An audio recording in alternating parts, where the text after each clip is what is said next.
We have to wait a bit more. Ok. Ça va.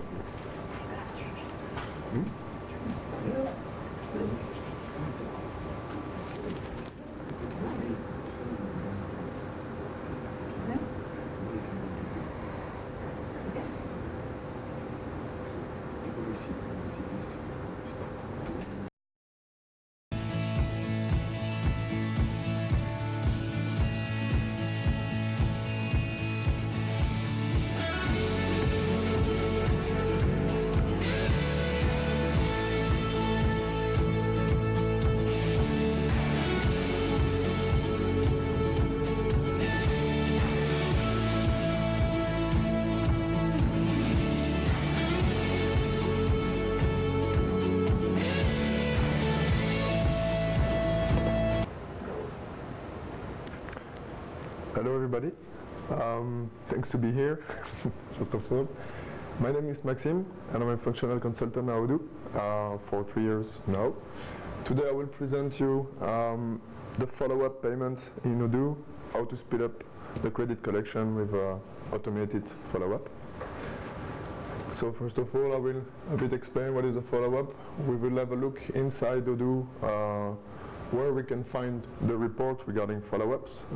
Then we will configure some levels, we'll see how to do that. And I will introduce you some best practices, advices that I will recommend to do, and a small conclusion. So what is a follow-up exactly? It's just a reminder that you send to your client for the overdue invoices. The advantages of that is you can get paid faster and you don't lose the account at the end of the month or at the end of the year. There is several levels, so you can go with a kind reminder until a more urgent and strong procedure. It's really reliable. Comparing to the disadvantages, which is time consuming, of course, it takes time to follow your payment to see if everyone has paid the whole amount and on time. It could be a bit, it can give a bit of a feeling of severity, and it's also a bit aggressive. Regarding the follow-up report, let's switch to Odoo. So when you are in Odoo, in the accounting app, you have here the menu customer, and you can find the follow-up reports. So it means that you will have a list view of all the clients that are just late in their payment for their invoice. So you can find the global amount that I have to pay, but also the total overdue payment, total overdue amount, and you can see the follow-up level on which would they have to take actions. So if, for example, I'm looking at this one, I can see that the next reminder date will be on the 19th of October. I can see also that it's the first reminder. It's an email in that case. I have the list of all my invoices that are issued for that client, and in red you can see that the invoices that are overdue. So there you can exclude, for example, an invoice from the report, because when you are sending an email, in fact, you are sending also a PDF with the details of the invoices and the overdue invoices and the overdue amount. So if you want to exclude one of the list, you can just simply click on that checkbox. Otherwise, something that is really nice is that you can send SMS. It could be nicer to send an SMS, and when you receive an SMS, you don't skip it. Usually, you just check it. So it's also a new feature that appears now in the payment follow-up, is the SMS option. When you receive payments, you can directly also reconcile from the payments with the invoices from that view. And you can just also postpone the reminder. So you can just stop for a bit the follow-up process and postpone it a bit later. So for example, If I'm sending that email to the client, I can see that in the chatter just below. I will find the email sent, and as you can see, there is the report here, which is basically the view that you have there, the table. If I'm sending an SMS, I can just decide the message I want to send. Of course, this can be configured in advance, so you don't have to change the sentence each time, but you can do it if you want. And suppose if I'm clicking on send SMS, I should receive normally an SMS in a few seconds.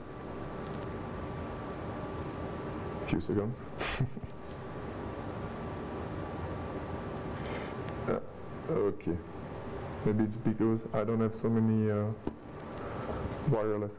Okay, well, I should have received an SMS. It's working. I tested at home, but I think I don't have so many covering mobile. Anyway, so regarding the follow-up levels, we can have a look on that form. It's where you can just configure the different level. So if I'm switching to Odoo, you can check that in configuration we have the payment, the follow-up level, and here you have all the list of level that you want to set, or the steps. Of course, you can first decide what type of action you have to choose and apply. So it could be an email, it could be an SMS, print a letter, or manual action. So you have to contact a lawyer or something like this. What is also nice is that the fact that you can execute automatically the follow-up. So before you had to do manually each step, and you had to confirm manually that you want to send an email, you want to send an SMS, and so on. Now you can directly automate that. So if that option is ticked, it will be sent directly without a manual action. And as you can see here, I have my SMS message, and you can use also some variables just to pick up some information from the contact form or invoices. You have also the possibility here to see the different variables that you can use and how to do that. You can also indicate after how many days you want to apply that action. You want to start the follow-up. And the global follow-up will be the succeeding steps here that you have determined and defined. So,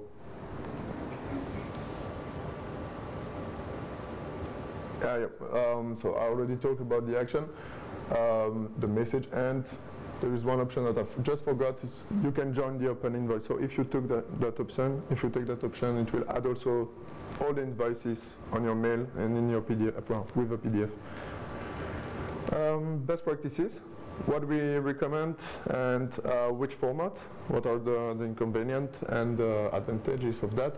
SMS is good because we have a high reading rate. So when you receive an SMS, usually you will check it.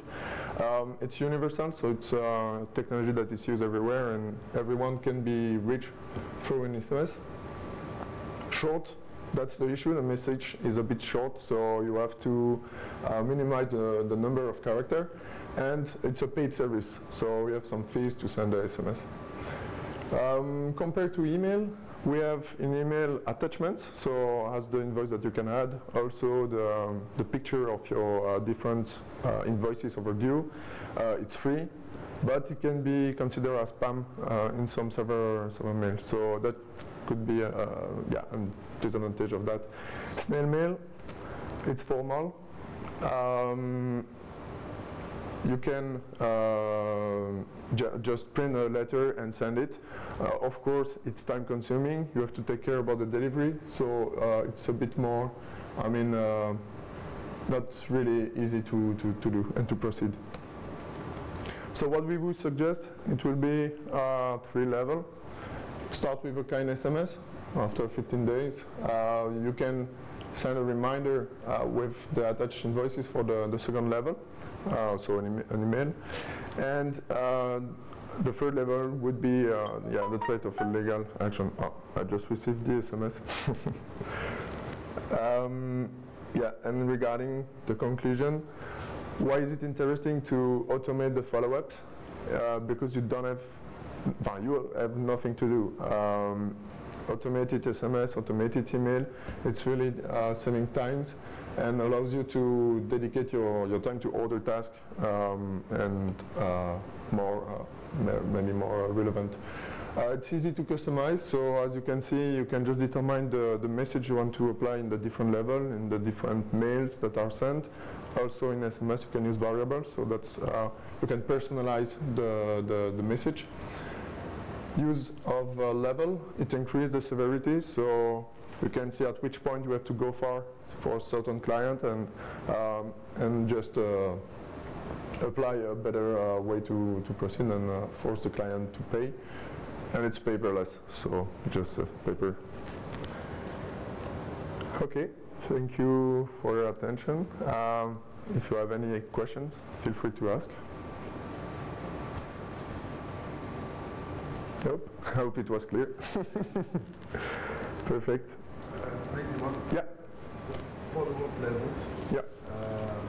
When I'm just working on that at the time with the customer, we just found that the following level applies to the whole following report and not specific invoices, right? Yes, but if you exclude, what do you mean? If you exclude that everyone doesn't have in mind it's 45 days, you have to calculate between the date and today, is it 45 days or not? Should I include it or not for paper or what? It's a bit unclear but on this part, because you just have a feeling you have to process it as a whole, and it's still a lot of work to process, to know. Because here you have one invoice, it's okay, but if you have several invoices, 20 because it's a difficult customer or something else, it's quite hard to handle today. Right? True, I got the point. Just quickly checking that. It was here.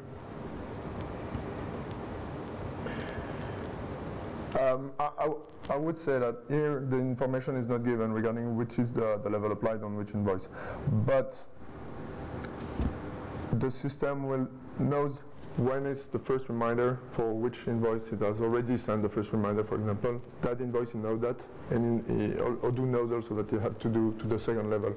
But it's true that you cannot have that information in the table you can see. It would be a really nice update just to have That's true. one more column here saying this is level 1, level 2, level 3. Indeed. In analyzing and working on the process. Yeah, you're right. Even though the system is we trusted, no problem with that. But visual information is good. Control it to make sure everything is on track, and it's true. We don't send the wrong follow-up for the Yeah, you're right. It's a really good feedback. Thanks for that. I will transmit it to our PO team. Is there on the list? There was a list view as well, right? Yeah, just at the beginning with all the reports. Is there on the list view, can I have a bulk action to say like I want to send those 15 right now or something like that? Because you want to apply an action manually? Or no, for example, I say, all right, I check the list, right? Yeah. Of all the things that I do right now. And I want to say, okay, those 10 are okay, I want to send them out. Right now I have to cycle through every one of them. And we have at least 5 customers where we added this bulk action as a customization. Yeah. So I was wondering if this is now part of the list as well. But you can just check the customer you want to in your list and process the follow-up. So Odoo will do that for all the selection you did. Thanks. You're welcome. Any other question? No. Okay. Thank you. Thank you for your attention. Hope you will enjoy the next following talk. Okay.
Hello, my name is Kaylee Kipe, and I am an owner and the lead business consultant and project manager at Odoo. We are a gold partner located in the United States in the greater Seattle, Washington area. So, is anybody in here in HR or involved in the hiring and recruiting process? Yes, and some quasi. Okay, perfect. So, our job here today is to make your lives easier. We want to decrease the amount of time it takes to do some of the more mundane tasks that can be automated, like weeding through candidates that are applying to your positions that may or may not be super invested in working with your company. So if you attended the keynote or have seen the keynote, Fabian had a slide that was talking about how referrals from existing employees are your best bet for hiring candidates, and that's 100% true. But on the same slide, we saw that a large number of your actual candidates come from things like job posting sites. Very few of those people are actually hired. And one of the reasons for that is you'll get a lot of candidates through those sites that are really just applying to any position. They may not be invested in the position you're offering or in your company. They're just trying to apply to those. So we want to kind of move through those candidates and just find the qualified ones. And then beyond that, once we have found our good candidates, we want to make it easier to onboard them and ultimately want to keep those employees once we have them. So the topic of our talk today is recruiting and retention with surveys and marketing automation in Odoo, and we'll be going through those items. And we are here to make your lives easier, so I'm not going to go back on that. But one of the things we also want to do and talk about is that recruiting and retaining employees is big money for the company, and so we need to be conscious of that when we're going through these processes. So how big of money is this? Recruiting cost per hire, or CPH, is a combination of your internal and external recruiting costs. So this could be advertising for your position, external recruiting agencies, the time and salary of you guys who are actually hiring employees, and you divide that by your number of hires. And that comes out, average in the US, to about $3,000 to $4,000 per hire. So not an insane amount of money, but something to be aware of as you are recruiting is that this is money that's going into this process. But beyond that, there's the cost to onboard an employee. So it's estimated that the average cost to onboard an employee is 1.5 to 3 times the employee's actual salary. So you have things in here that companies do account for, right? You have the employee's salary, that's a given. Most companies also account for the benefits, the time off, the workstation for the employees, but a lot of companies don't think about the actual time component of this. So there's not just the time of the employee to onboard them and bring them up to speed and make them a productive employee in your company, but there's also the cost of the people that are hiring them and helping train those employees. So overall, with the cost of hiring and then 1.5 to 3 times the person's salary just to onboard them, you really want to keep that employee as well. Also, we like our employees, so we want to keep them for that reason too. So towards the end of the talk, we will touch on an Odoo Suite module that we have called Payroll Gamification, and we'll talk about how that can play into retaining your employees over time. So if we hop on over here into Odoo, we can go ahead and get into recruitment. And we're hiring for a support assistant here. So let's edit this role and see what we have going on. So in the support assistant role, we have an interview form. It is worth noting that to use interview forms, which are surveys in Odoo, you do need to set that in your configuration for recruiting. There's just a checkbox, say you want to use interview forms. So once you have that, you can set up a survey that you would like to provide to candidates as part of the interview process or the candidate process. And if we look at the survey that we have here, wait a second while it loads. Okay, so first we start off by telling the candidate what we're doing. We're hiring for a support role, so in this case, we want to see how they interact with software, how flexible they are, how quickly they can pick up on some new processes and follow directions. And we want it to be a relatively short survey. It should only take about 10 minutes because we want to be respectful of the candidate's time. And while we do want to ensure they're engaging with our company, we also, we don't want to send them a 2-hour project just to get them through the gate. So we start by having them log in to an Odoo database. We ask them some qualifying information about who they are. And then we just have them take a few steps, right? Make a sale order, follow these instructions, include a link to the sale order you created, to the ticket you created, etc. And then at the end, we ask them a few more questions. Why are they interested in this role? Anything else they want you to know? Some people will get really creative in this stuff, which is fun to see. And then what's your desired salary for the position? So again, this isn't something you have to ask, and it's not necessarily anything that would prevent you from working with a potential candidate, but it is kind of nice to know, because if you find that there's a really big gap between what you're offering and what this candidate expects to make, then at least you know going into that conversation if you're going to be able to close that gap. So you'll see in this survey, we didn't ask questions about their level of education or the benefits that they like the most, because we can get the former from a resume, and we can get the latter in a conversation later down the line. Right now, we just need to know if they are actually wanting the position we're offering, or if they're just applying to any position they can get their hands on. So we'll go back in here and we'll take a look at some of the applications that we have.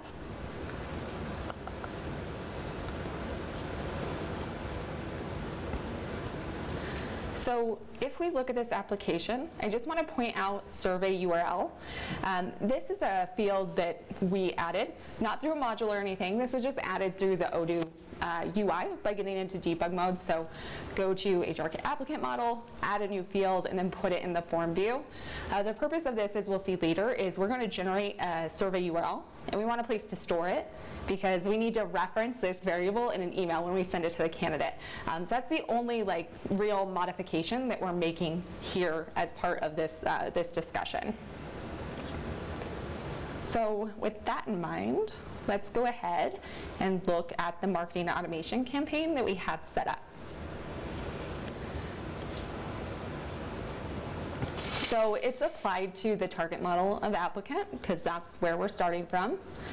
And we start by generating an applicant survey URL. So one thing you'll note is that the domain is set to 6. That's the stage ID. And this database, stage ID of 6, is new. It's the first stage in our role that we're hiring for. So every new application that comes in is going into stage ID 6, and that's all we care about for this piece of the marketing automation.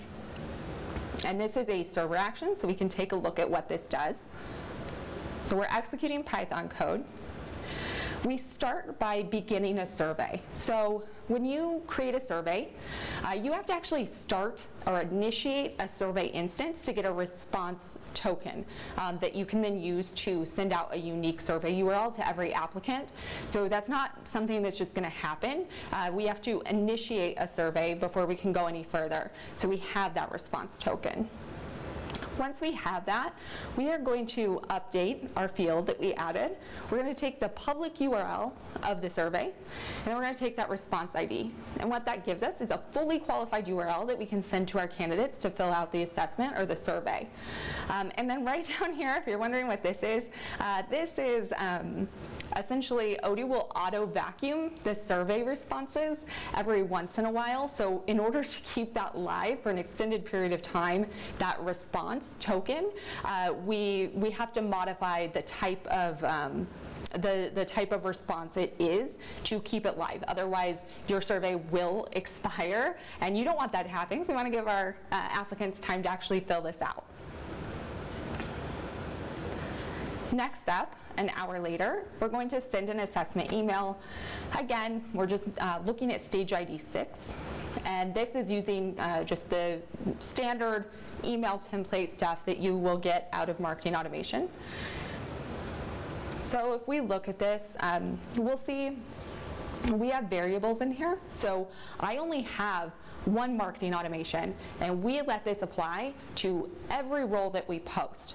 And the reason we can do that is every role can have its own survey, and if you use variables in your emails, then it's very extensible. There's no reason that you have to start a new marketing automation campaign for every single role you hire, though you certainly can.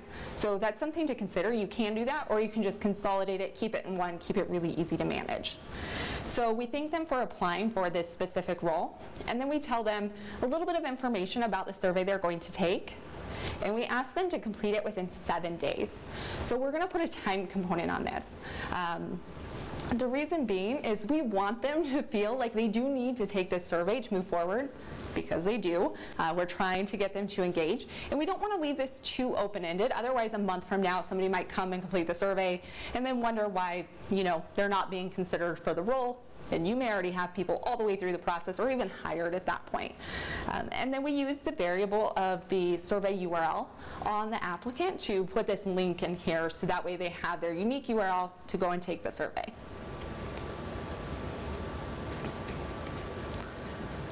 After that, we use a server action to move them to the assessment stage. So we want to move them through our stages so we can easily visually tell where every candidate is.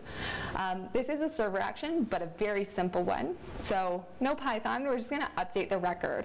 All we do is we target the stage, and then we set it to the ID of the stage that we want to move them to. In this case, 7 is the ID of our assessment stage. If you're ever unsure where you get IDs, you get them right up here from your URL. So you'll see the ID of the record that you're on, and that's where we're getting these stage IDs. Now, 7 days later, we're going to check their assessment. And this is where we get into a more complicated server action. We're only targeting those in stage 7 at this point, which is our assessment stage. We don't want to be checking the assessments for new candidates who haven't received it yet. So we're just looking at this one. All right, so let's break down what this does.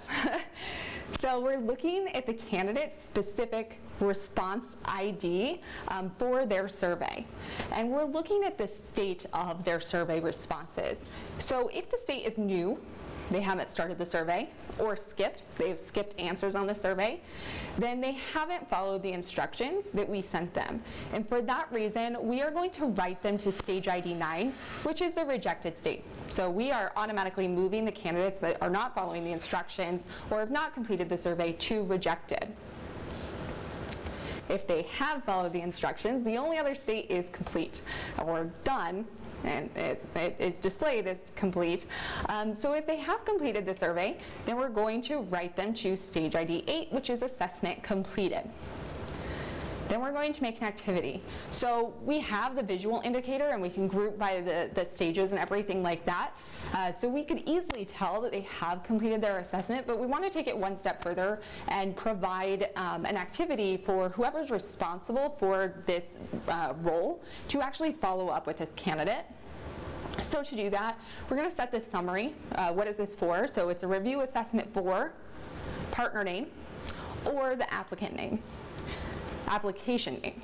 The application name is required. So you will always have an application name. The applicant name is not. The reason we prefer to use the applicant name is because it's more likely to be the user's name versus the application name might be their name and then like the job site they applied from. So we want to use the applicant name, but if we don't have it, then we'll just use the application name. We're going to assign this activity to the HR responsible on the candidate. For every candidate, that's inherited from the position. So if the role has an HR responsible, every candidate that comes in will be set to that person as responsible, but people can change it. So we're going to set the activity for whoever's responsible for that candidate. And then this last one here, what we're doing is we created an activity, but it's out in the ether. It doesn't have anywhere to go yet. So what we do here is we say on HR recruitment, we're going to, on our HR applicant, that's where we are going to put this activity. So this runs 7 days after they receive the email telling them to complete the assessment. And then, sadly, if they did not follow instructions or complete the assessment, we move them to the rejection stage, but we should also communicate this to the candidate. We want to keep them informed. If they're no longer in the running, we should tell them that they're no longer in the running. So this one's looking at the stage ID for the rejected stage. And if we look at this, we're just going to use their name. We're going to thank them for applying for our position. And then we're just going to tell them that we have decided to move forward with other candidates, but if they're interested in a future role that we offer, they should feel free to apply to that. So let's actually see this in action. We can launch a test here. we do this, we will select the person that we want to run this on. We're going to run this on Jean Doe. And when we save this, we're going to get the first piece of our marketing automation. And we will keep in mind this is actually going to run. So it's like a test, but it is going to run. So we can see this in action. So I'm going to open our applicant over here. We see he's in the new stage. We don't have a survey URL yet. We click this play button. It's going to close our modal. That's okay. We can go over here and we can see the rest of this play out. And if we look at Jean, we have a survey URL that's been generated. We can play the next piece.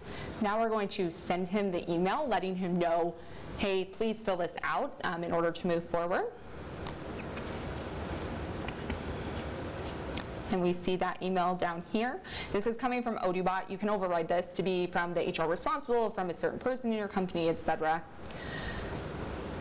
Want to move them to the assessment stage. And then we want to see what would happen if Jean actually completes the survey. So let's complete the survey.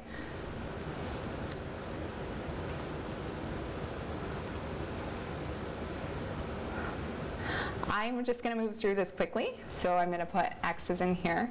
If a candidate does just fill it out with X's, it probably makes your decision pretty easy, so they will likely not do this, but we're going to do it for the sake of getting through the discussion. Okay, so we've done that, and we can check our assessment.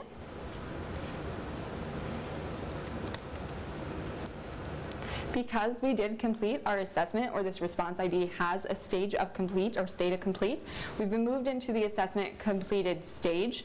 And if we scroll down, I now have, because I am the responsible party, I now have a activity to follow up, review his assessment to make sure he didn't put just X's and everything, and then follow up accordingly. So you'll see that this send rejected email is still here. We wouldn't want to have him complete his survey and then also send him a rejection email. So rest assured that when we trigger that, it's going to discard him because he doesn't meet the criteria, which is being in the rejected stage. So he won't also get that email. So we'll follow up with Jean, and we'll say that we're moving him through the interview process, and we would like to offer him a position. So at this point, we're done with the marketing automation piece, and we're going to send an offer letter over to Jean. One of the things to note is that Fabian was calling out that they do use Sign for onboarding. 100% agree with that, and that's what we're going to cover right here. And then in 13, they have the onboarding plan to schedule a template of activities to complete the onboarding for your employees. So I would definitely recommend that if you're going to be in 13. For now, we're just going to cover the Sign portion, how to easily send out offer letters and other forms. So we're looking at the offer letter right here. If we go into edit, but keep in mind, there are likely a lot of forms that your employees need to fill out.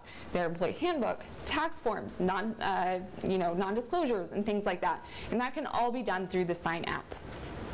So, not sure if everybody's familiar with Sign, but essentially we have this PDF. We can fill in some details about the offer that we're giving them. But the magic I kind of want to show up here is this folder and tags. So when this is signed, this is going to automatically go into our documents folder of HR and have the tag of offer letter applied. So we're going to keep everything really organized. So company is going to be me, and the employee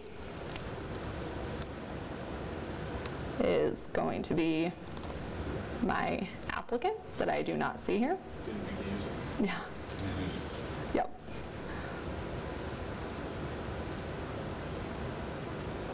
Ah.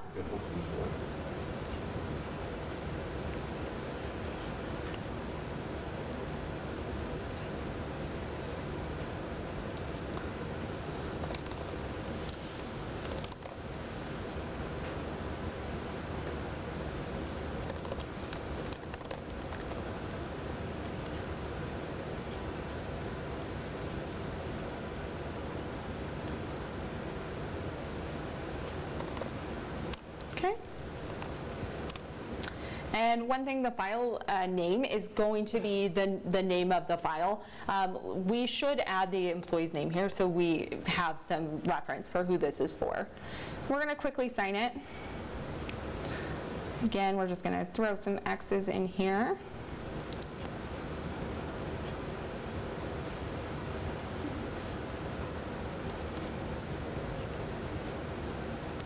All right. And if we go out, we can sign as Jean too, because we want to see what happens when all the parties have signed this. To do this, I'm just going to get into debug and then go into emails, and I'm going to see the unique link that was sent to Jean. I'm going to get into a private window really quickly and fill this out.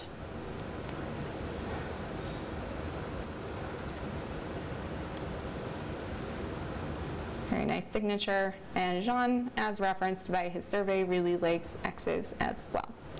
Okay.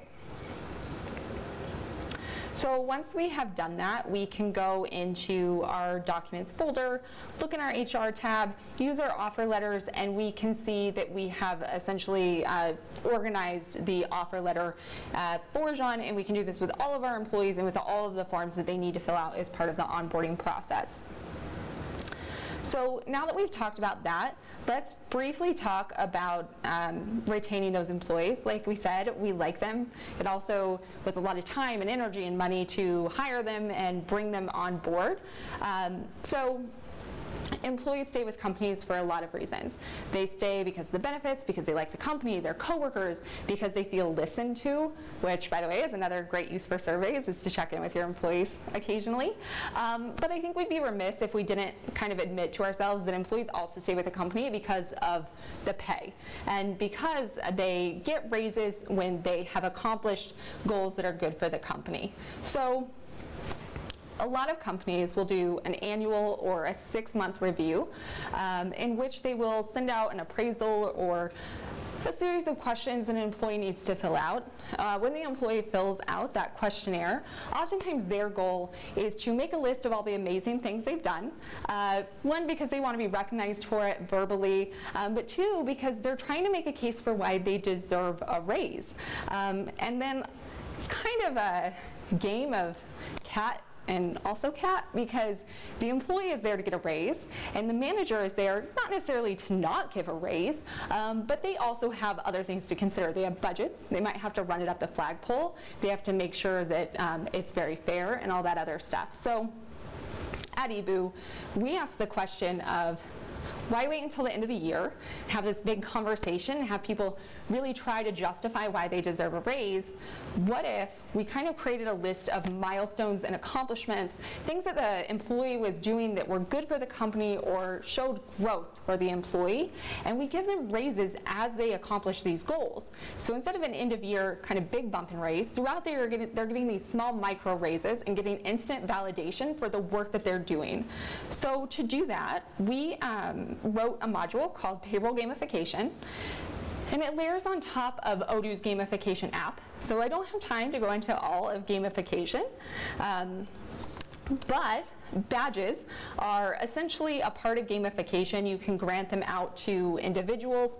I would recommend that, because this is payroll related, that you only have authorized users that can give payroll raises allowed to grant these badges. And if we scroll down here to payroll type, we have 3 options. None. If this badge is granted to an employee, they will not get a raise. Fixed. If granted to an employee, then this payroll amount right here will be added to every pay period that happens after they're granted the badge, or granted in pay period. They'll be given this bump a single time in the pay period in which they were granted the badge, or as many times. You can grant the badge repeatedly if needed. So we're going to set this to fixed. In this case, it's implemented a project. So if Jean has implemented a project, we have to, my bad. Let's make that employee really fast.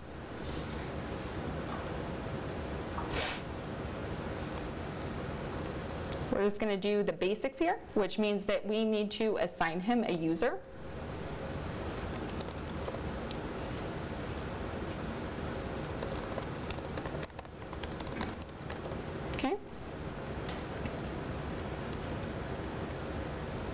And I'm also going to set up a contract really fast because we're talking about payroll that does require a contract for the employees, so we might as well do it, and then we'll grant that badge. Okay, so I'm only going to put the very basics in here to run payroll, which means you need a salary structure. Quick call out, you does the U.S. federal and state localizations in the United States. We're just going to select USA employee. In reality, you'd probably select an actual state, and we need to give him a salary. We also need to put this contract into the running state. If it's not in the running state, it cannot be discovered when you're creating a payslip. So let's go back to our badges. We're going to grant this to Jean. We can include a description of why they're getting it, but they will get an email letting them know that they received that badge. And now we can go and run a payslip for Jean. We see our structure, and we immediately see this other inputs line for the sum of all of the badges that this employee has been given. So it happens automatically. And if we compute this sheet, then we can see in the salary computation that we have a line for badges. Again, it's the sum of all their badges as part of the basic category because it is a taxable wage. So just like that, you're recognizing your employees in real time for their accomplishments, providing those raises on every pay slip that they get, instead of waiting for kind of an end of year review. That's all I've got. Any questions? Yes. The survey URL. Survey URL. The survey URL? URL. Where can we fetch it from? Oh, the survey URL itself. So if you go into the survey, if you click share and invite by email, this is where you're going to get just the basic URL. View? Putting it in the view. Yeah. So we put it in the view by going to, just hop in here. Technical. Template? Yeah, in fields. Okay. So X survey URL, right? So it's really basic. It's just a field name. The X comes automatically because you're adding it through the UI. We just put survey URL and applied it to the applicant. And then the magic of combining the base survey URL and their specific response ID comes from that server action that we created. Any other questions? All right, then thank you for attending the talk.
morning, everyone. Thank you for coming today. Today I made lots of notes on my tablet that I want to review with everyone because I've been here for the week for the conference, did the smart sessions and then the talks for the last 3 days. And there have already been some really, really good talks on the subject of email marketing, but there's been even better discussions that I've had in the hallway. As I bring up the topic of email marketing, I hear lots of horror stories from everyone on every platform. So not simply because they're using Odoo. When you start doing complex email campaigns, you just run into problems because the complexity level increases drastically. So I think we'll start today by talking about a user story that I heard. And this one, actually heard it yesterday, but it wasn't the first time that I've heard it. Probably heard it about 4 times. And maybe some of you have encountered the same problem as well. So you, how many are partners here, implementation partners? And then the rest of everyone's end users? Okay, great. So I've kind of modified the content a little bit to fit the audience segment that's here today. Originally, I wasn't going to talk much about how implementation partners are involved in this. It was more geared towards end users. So this end user story then is very applicable. So they did their Odoo implementation perfectly, and let's say they used G Suite, Google Apps for Business as the outbound mail server for the client, and they left the implementation project. The customer was sending invoices to their clients, getting paid, everything's working terrifically, and then all of a sudden the client calls the implementation partner and says, hey, look, there's something going on. Invoices are not going out to the customers. We have a major cash flow problem. We're just not getting paid. So the implementation partner looks into it, makes sure invoices are being triggered properly, that emails are being sent to the customer, and that's when they realize that the, I guess before I go on, how many people have marketing in their title in this room? Okay. I'll be a little more careful then. So there was a mass emailing that went out. And coincidentally, it happened about 2 weeks ago. And now they have a 2-week cash flow crisis because evidently their customers stopped receiving their invoices. And that's why they were not getting paid. So why do you think this happened? Do you think the marketing team sent out an email saying, you know, dear loyal customer, Fabian can now afford a new boiler, and his wife just installed it, so all the apps are now free. You don't have to pay your invoices.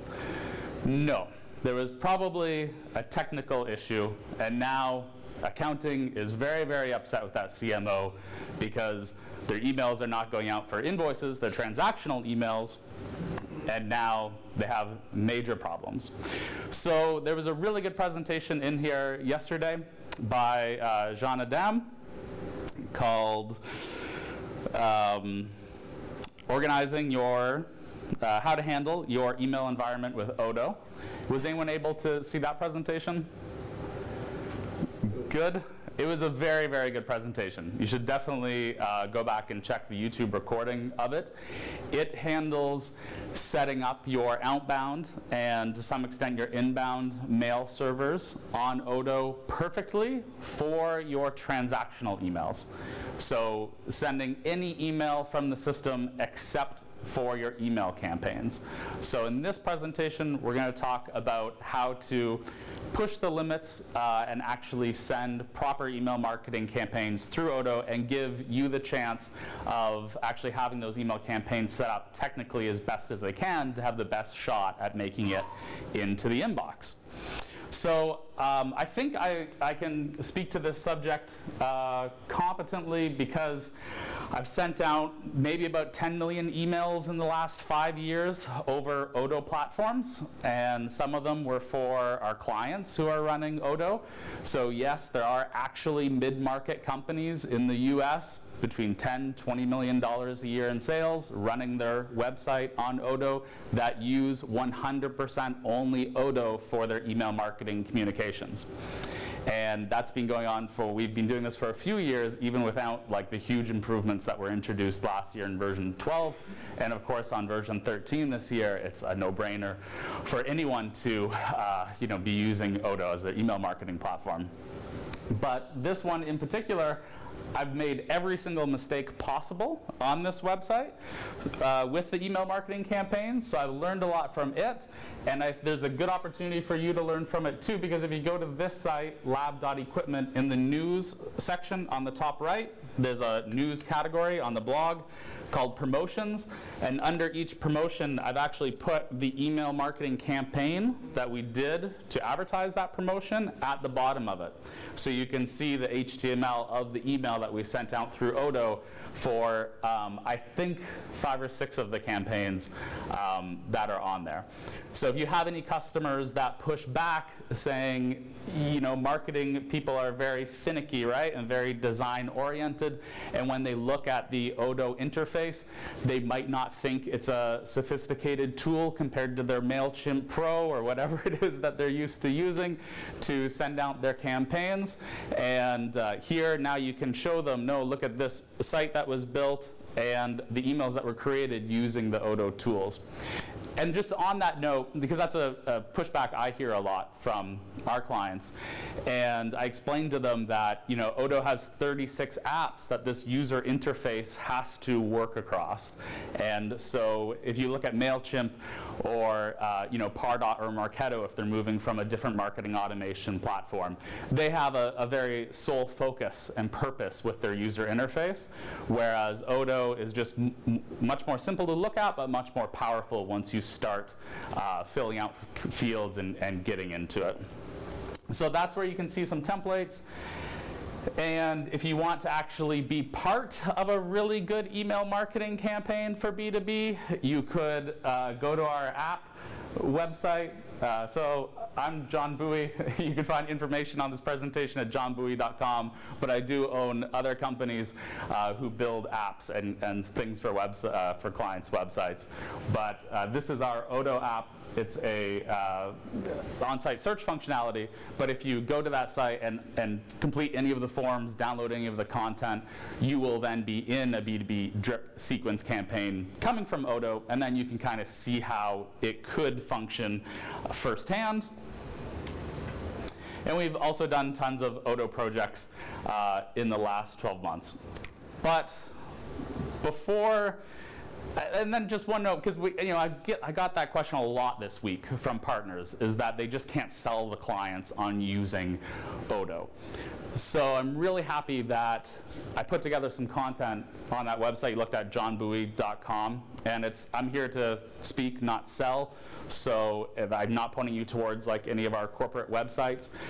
On that site, there's a 12,000 word manifesto that I wrote and published this week, and it's all about why you need, as a B2B company in 2020, to be sending all of your emails from your ERP system, period.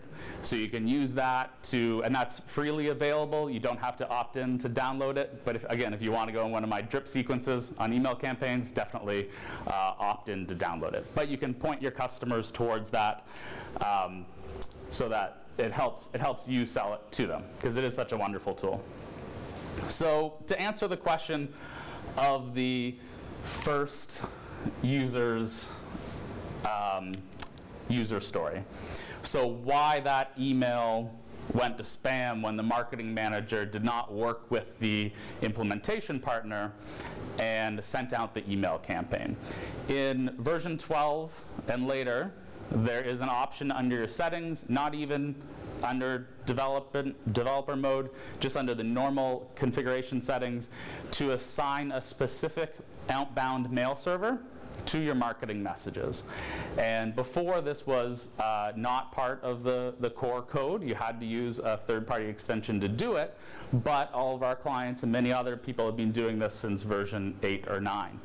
But now in the default interface, you can select your outbound server, and then you have one specifically for your email marketing messages. So there's quite a few that you can choose from. These are 4 of the popular ones. Personally, we use SendGrid. This is also, and not just SendGrid, but all of them are actually another recurring revenue opportunity for you as a partner, because you can set these up and manage an infrastructure and then assign the dedicated IPs to each of your customers and manage that for them in one centralized account with sub-accounts where they can still log in and have access to it. So lots of the talks on the partner Odoo implementation methodology focused on building recurring revenue. This is a great way of doing it, and especially selling the concept of using Odoo as a marketing tool to your clients. Now you have more retainer hours that you can be billing them for on a monthly basis, because there's a lot that goes into it. So the first thing you want to do is choose one of these four. Maybe there's 6 or 8 on the market that are good candidates. The pricing varies greatly, mostly because of this point here. You have to make sure that you get a package that has a dedicated IP. So this is a huge contention point, because your IP, that number, is your reputation online, period. So that's why that customer's email marketing campaign was blocked after they sent it out using their normal outbound mail server. So the difference in cost, with SendGrid, you might be looking at like a $25 a month package, their starter package, but then you go to a dedicated IP and it's around $80 US a month. But it's definitely worth it. And when you're speaking to your customers, for the implementation partners in the room, now that you are talking to them about a profit center of their business, you're going to find approvals for things like this get done much more quickly than your typical conversations with them, where you might be seen as a cost center to their business managing. Even though we all know we don't sell software or IT, right? We sell change management within companies, and we know that change management has a really positive impact on their productivity and increases their profits. They don't see us that way, right? But when you start talking to them about ways to increase their revenues and profits through giving them better marketing tools to generate more sales leads, to generate more e-commerce transactions, now you're a profit center for them, and it's a lot higher to start charging them a lot more money on a monthly basis, and their satisfaction with you goes up. And that's all of my companies. 90% of the revenue is a recurring monthly revenue model, and that's at a very high margin. So after you have the dedicated IPs, you also want to warm up the IPs. So like I said, your IP is your reputation online.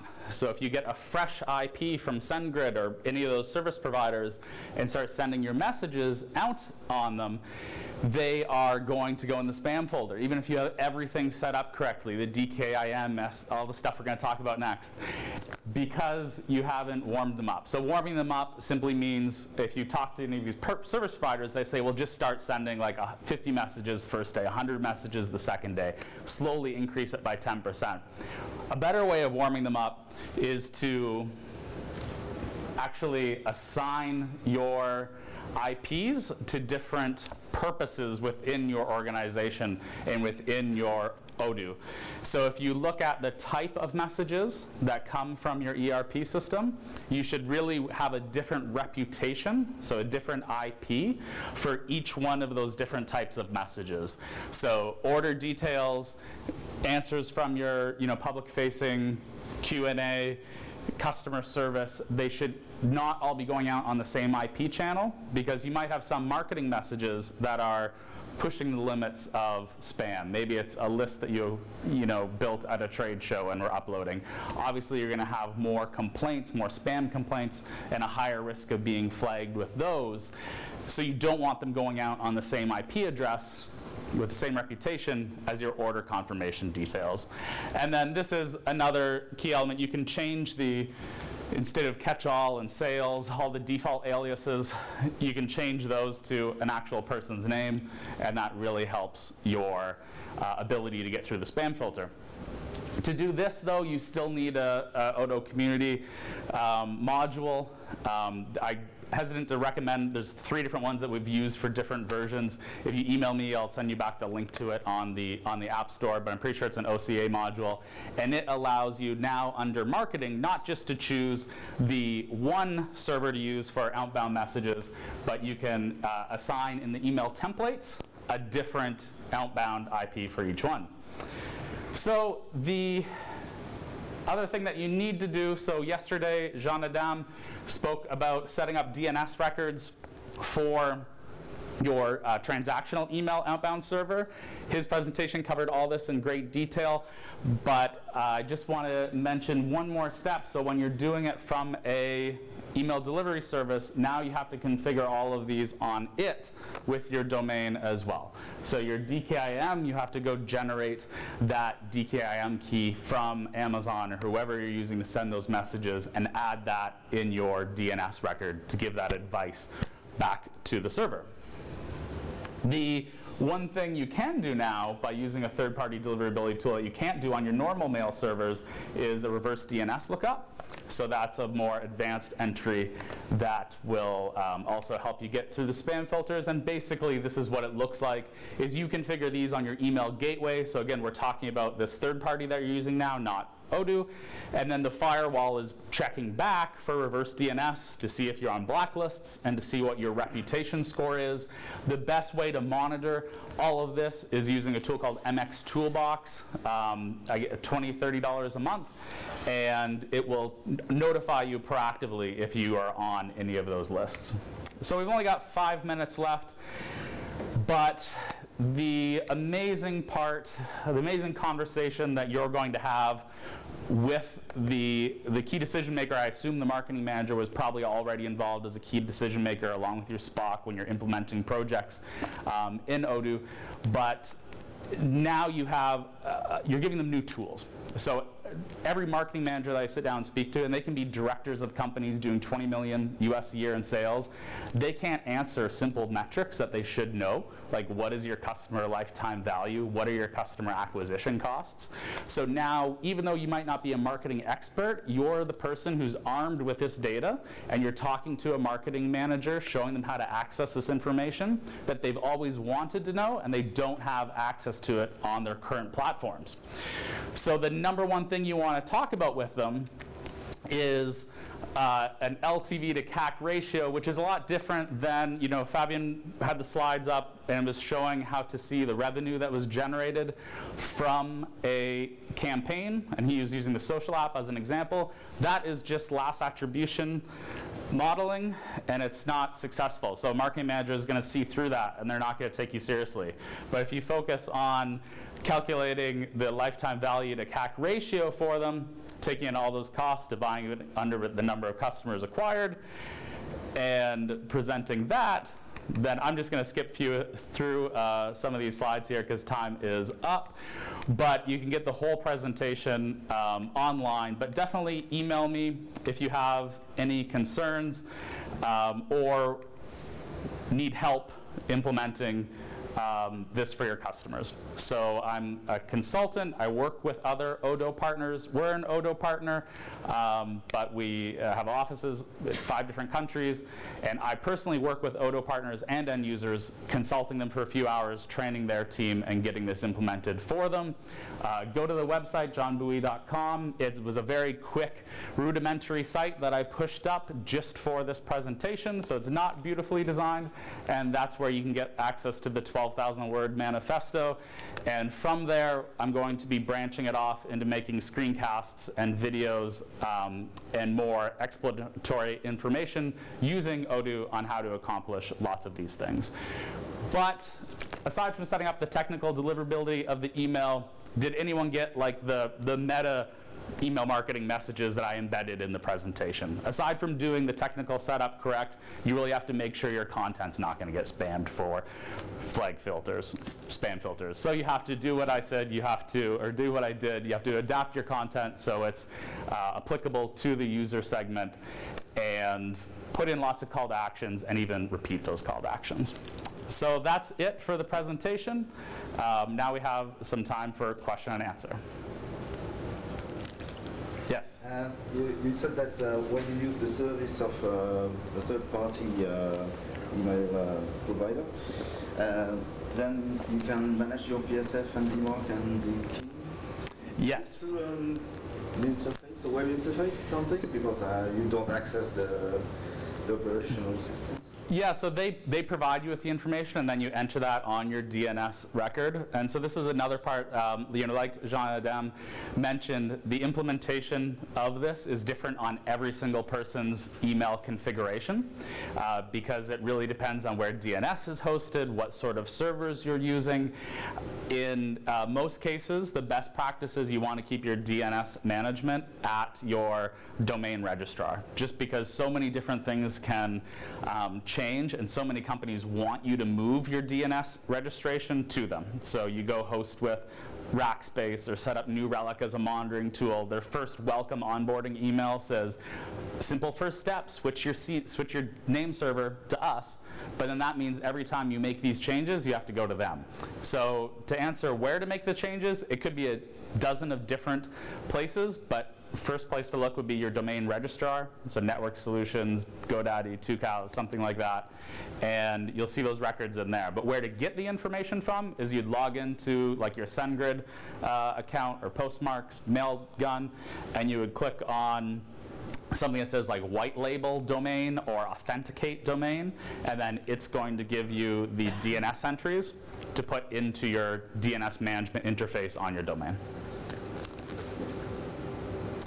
Any other questions?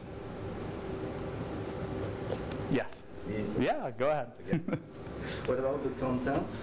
Because the firewall will also analyze the content, the spam assassin or anything. Yeah, of course. I mean, you can Google for simple guidelines. The most common problems that we encounter with Odoo is there's a couple different metrics it looks at, like a image to code ratio and a text to code ratio, and most Odoo emails, it's great that they're so customizable and personalized to the user, but sometimes the code is just a little bit too much. And so we definitely find by going in there and paring down the customized offers in the transactional emails, like abandoned carts are a really hard one to get through spam filters using default Odoo templates. So yeah, take out some code, add in more text. Again, it's all about content. It's content marketing. So whether you're using the new social app that Fabian shared or just traditional email marketing, create great content, and that's what's going to get your users engaged. And that's why I did a 1,200-word manifesto on this topic for you to help sell to your boss or sell to your clients the concept of using this tool for your email marketing. Anything else? Yes. How you feel about, let's say, the comparison with like MailChimp or other marketing platforms from your experience? Yeah, I mean, that's what we did for I've owned the company for 12 years. We've been doing email B2B marketing for that long. So up until 4 years ago, we were MailChimp Pro is what we recommended, hands down. And we've used HubSpot and Marketo and Pardot and all these marketing automation tools. And I'll be the first to admit, I always got, whatever I chose most recently was the one I always said, oh, it's the best. It's the greatest thing. Everyone should switch to it. But I honestly mean it with Odoo. But overall, you have to be doing your email marketing from where your data lives. So if you're using a third-party tool like MailChimp, you're constantly synchronizing or exporting and uploading lists. It's not productive at all, takes a long time, and there's so much room for error. And the last thing you want to do is send someone messages when it's not the right time for you to put your brand in front of them. So yeah, whatever tool your data's in, that's going to be your best email marketing tool for you to use. And in terms of comparing the marketing automation features of Odoo to Marketo and Pardot, its biggest competitors in marketing automation, I think in reality, no one's using them. So we go into lots of customers and they say, oh yeah, we have Pardot, we have Marketo. They've been paying for this subscription, $20,000 a year add-on to their Salesforce package for 3 years, and they don't have anything set up in it. Everyone's missing the point, is that, who here has sent out email campaigns before? And there's a huge relief after you do it, right? And then your boss or you need to do the next one in a couple of weeks. What you're doing now, right, we're all talking about change management, we're not talking about software. So the change management for the marketing manager is you're getting away from sending email blasts, and you're setting up what we call evergreen campaigns. So you're saying that send this email to everyone who purchased X product in Y city but did not buy Z accessory in the last 90 days. And then every day, Odoo is going to look for those people, build the list, and send out the email automatically for you. So that's why you should not be using third-party tools. And I'm getting the stop signal. So any other questions, definitely email me here. And I absolutely promise I will get back to every single person who emails me with lots of free advice. And if anyone wants to engage me to do more with them, that's available as well. Thank you very much.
Okay, hello everyone, I'm Pierre Paridens, I'm a developer in the mobile team at Odoo, and today I want to show you a few tips to develop better application, to make them responsive actually. And the first one is about native code. It can be weird, said that like that, but in the mobile team we have a few rules to tackle those kind of problems. And the first one is that we don't talk about native code. Definitely. And the second rule, of course, is that really we don't want to talk about native code. The first rule is, of course, that we really don't want to talk about native code. Actually, we take the approach with the Odoo mobile app to be web first. Odoo is web first. It's a web application, and we don't want to go against that.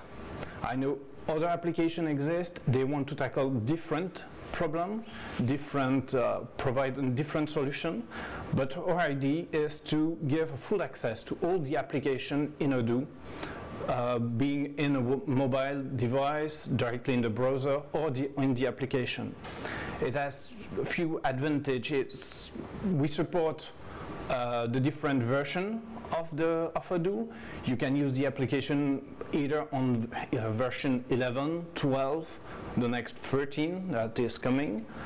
You can, on Android, for example, have different accounts targeting different versions of the application. It works.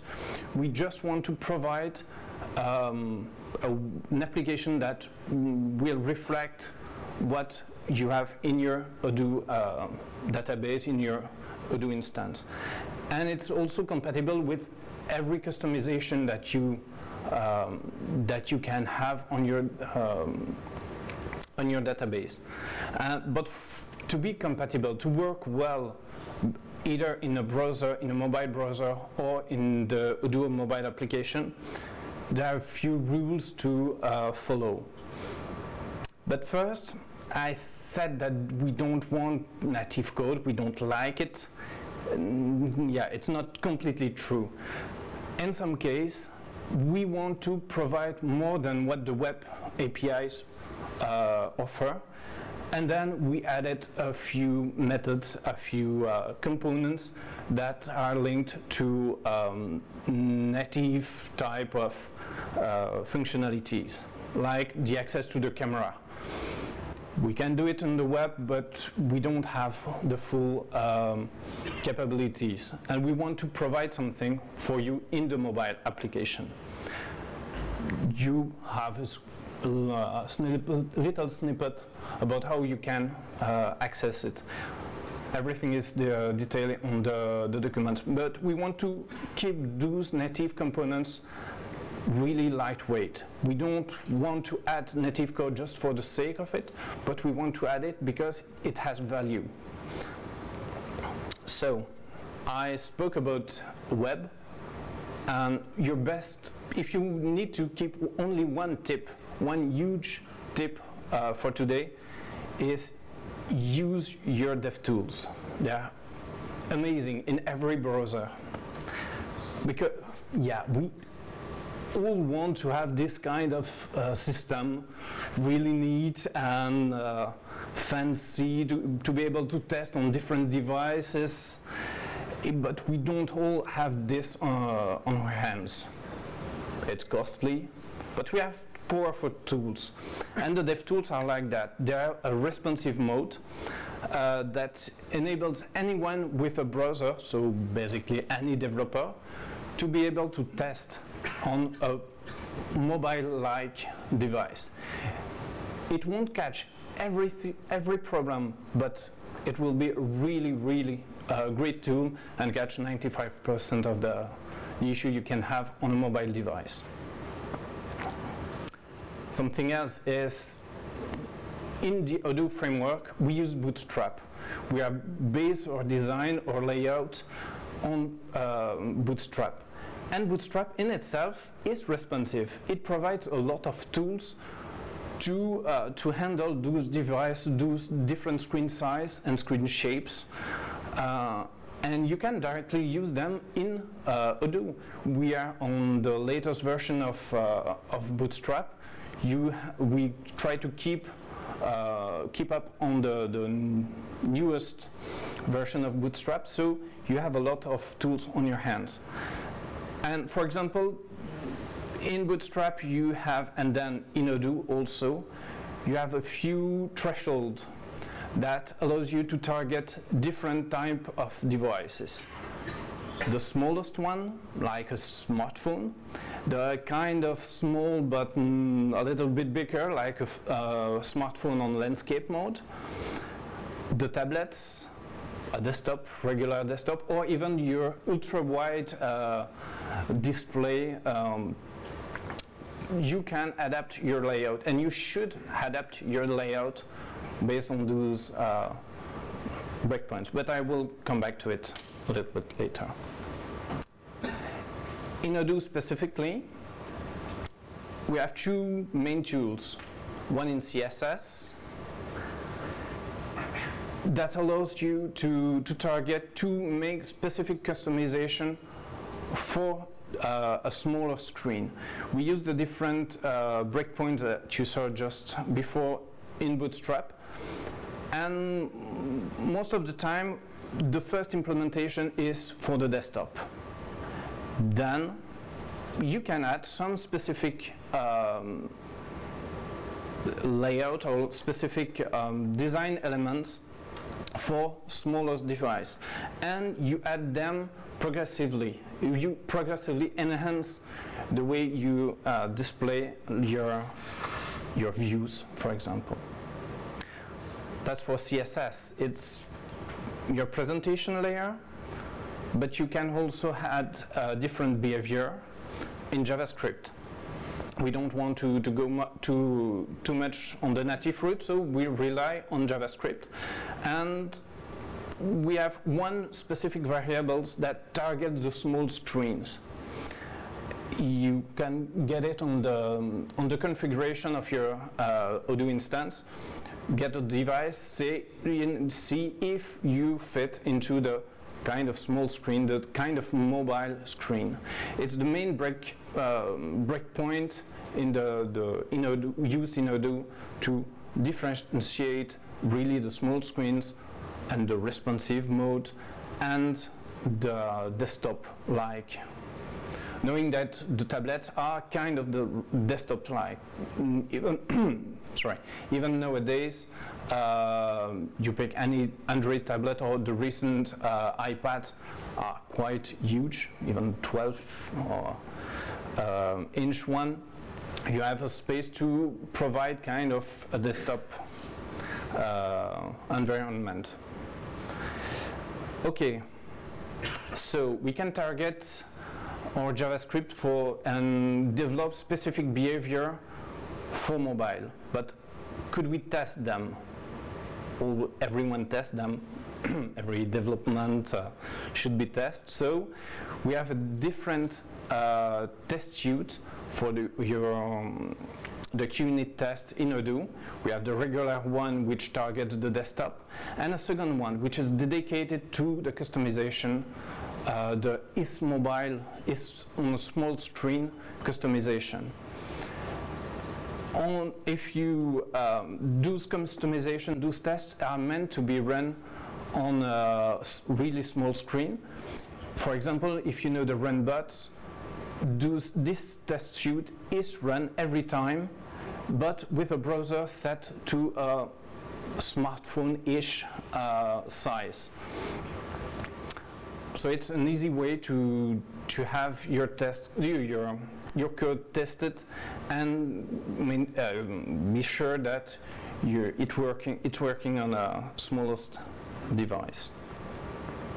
Okay, web first. We have an application anyway, so we use a web view.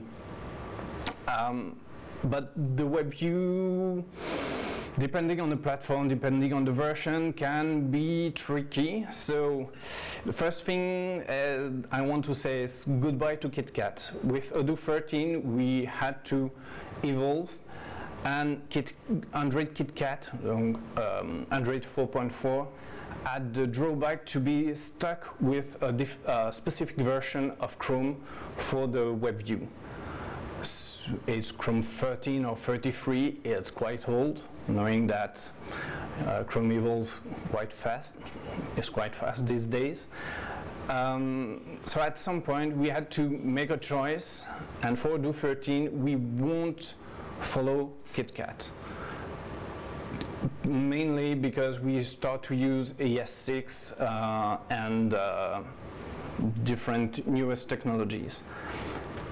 But we may think, okay, you drop KitKat, we can use modern stuff, but how can I know what I can use? Which new technologies, which new API I can use?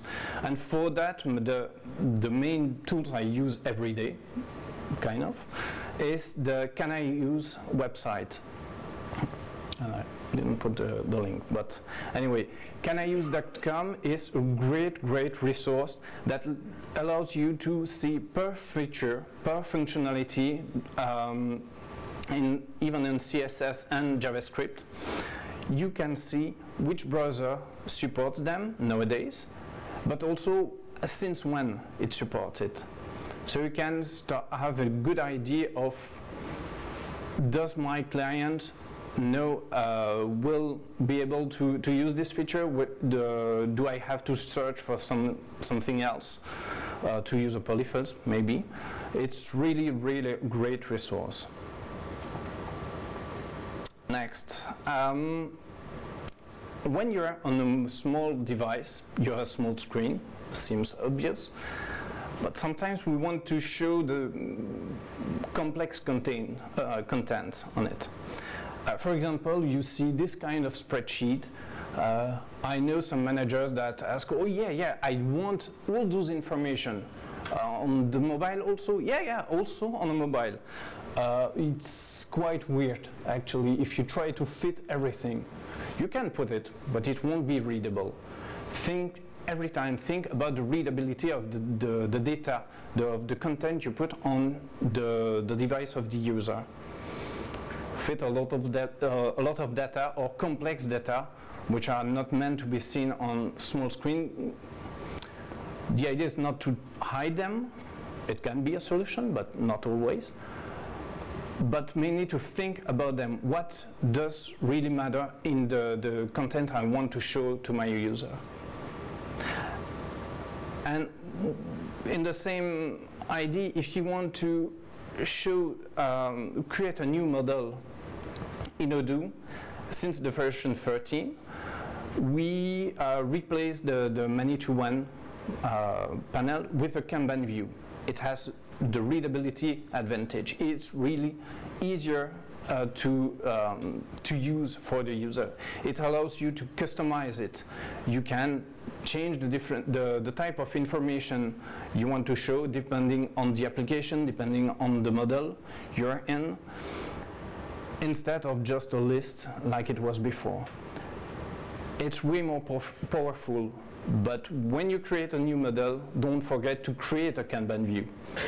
It's not always present, and it's just a little trick that you need to keep in mind. Okay, small screen, a lot of data or not to show, but also interaction. You won't use your cell phone with a mouse, probably not. You don't have the same precision. You will use your fingers.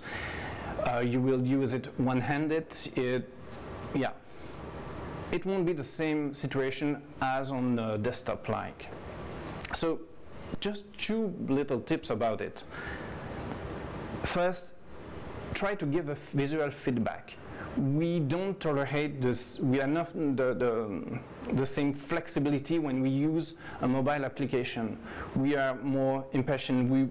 We click on something, we want to have some response to say, okay, I understand that you put your finger and touch this part of the UI.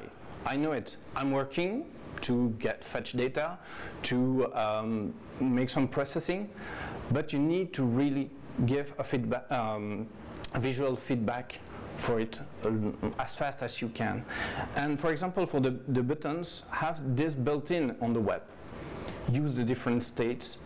The mobile web browser interpret them a little bit differently than on the desktop like. It will show the state a little bit early on to give the user feedback.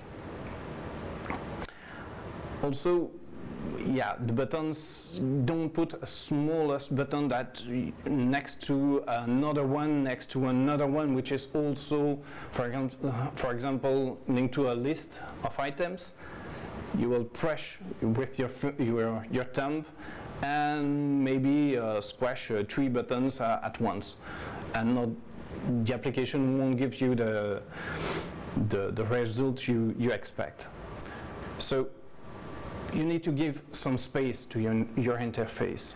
You need to give them some minimal size for elements to be reachable, to be even if you're not precise.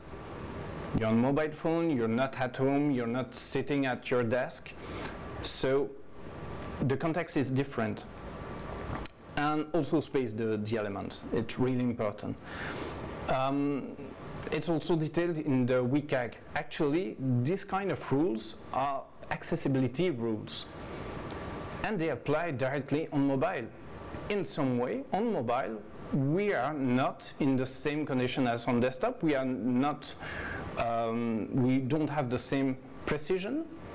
It's not even a matter of responsiveness, but also of accessibility.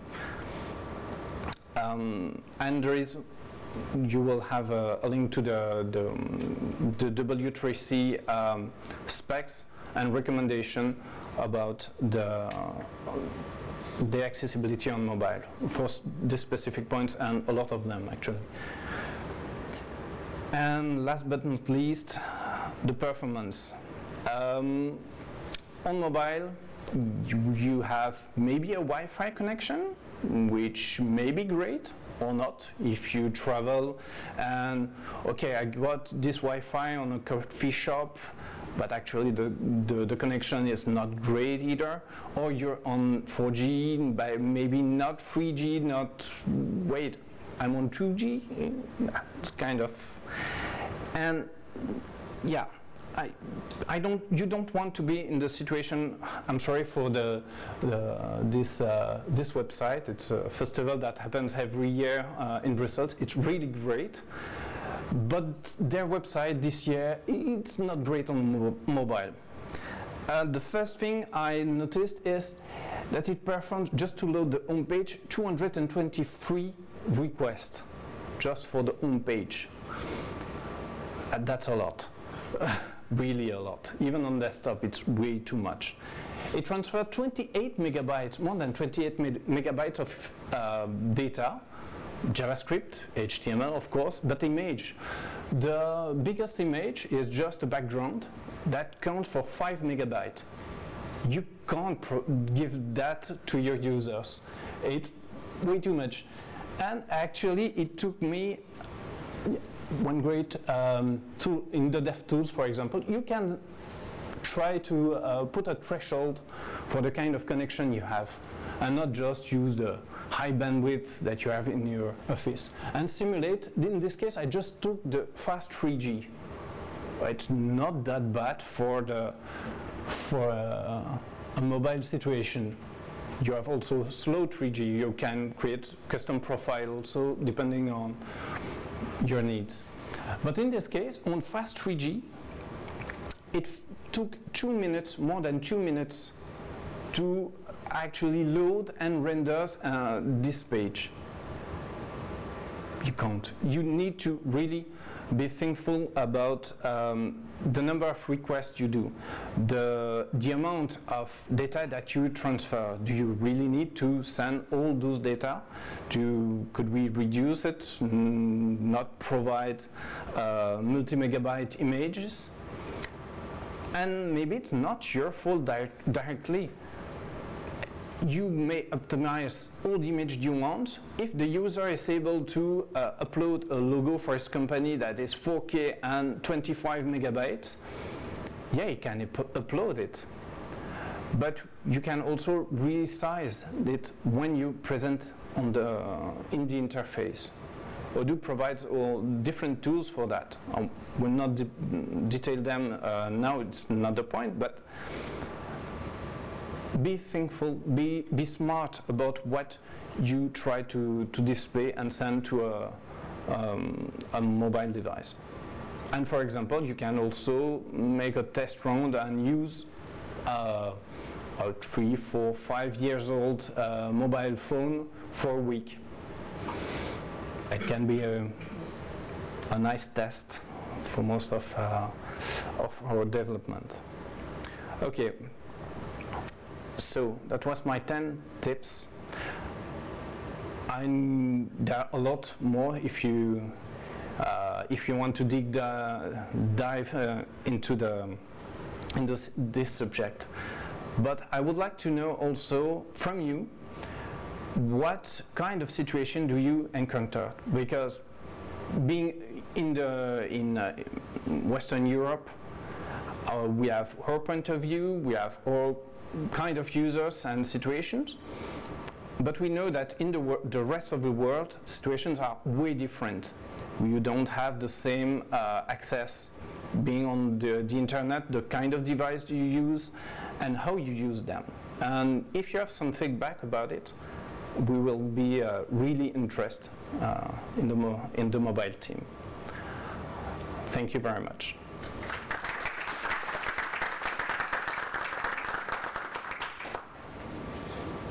Any question?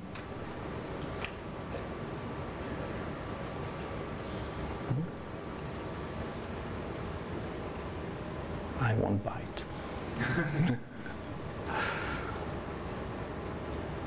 This environment is from front-end Odoo and back-end, or you mean the Odoo mobile application is mainly built for the back-end? Yeah. It's for back-end. Yeah. It's possible to create a back-end application to use usually function of Odoo. The idea is permit the end user to use purchase or sales or something else over the internal backend. It's possible. You basically can use every application available in Odoo directly in the mobile application, but if you want to have something more tailored and more focus on some part and want to customize it for your needs, the Odoo mobile application that we built is maybe not the right target. Maybe you can have a specific need, like I've seen a talk earlier today about one of our partners that develops a native application in this case, but that tailored it to their use case, specific use case. It won't provide the whole Odoo ecosystem and all the customization possibilities of your regular Odoo instance. But it can be really tailored to one topic and one set of functionalities. Okay, thank you. Yeah. This CSS class is what you sold. Does that also work for the email templates? Sometimes, you know, in the browser it's very beautiful email, but when you check in the mobile, the CSS, you know, disaster. Okay, email templates are could be a conference or 2 or 3 days or a smart class in itself. Email templates in general are weird to made correctly. Actually, I showed you the caniuse.com website in the presentation, but 1 month ago, I think, they launched caniemail.com, which is the same idea. You type the kind of features that you want to use in your email template, and it shows in which kind of web client, not mail client, right, supports it. Either on rich application like Thunderbird, Outlook, but also on the different web client like Gmail, the Outlook, but in Office 365 or else. It can be a really useful resource because it depends on the mobile, but not only. Email templates are really a mess. There's a lot of talks about it for that I've seen for the last 10 years and more, and there's still no real solution for that. Okay. So it's kind of a side subject, actually.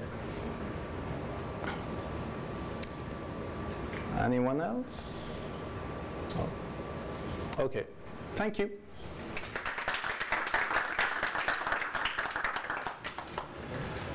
J'ai pas dit trop.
Good afternoon, everybody.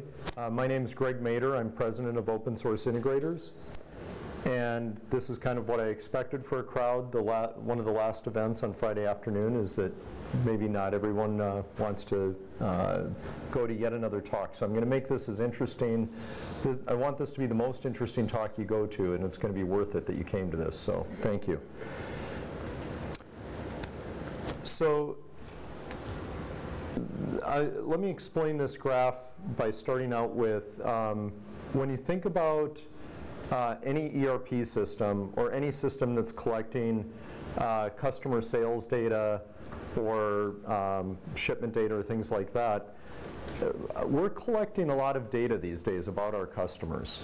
And in the past, it might have been in different systems or even on paper.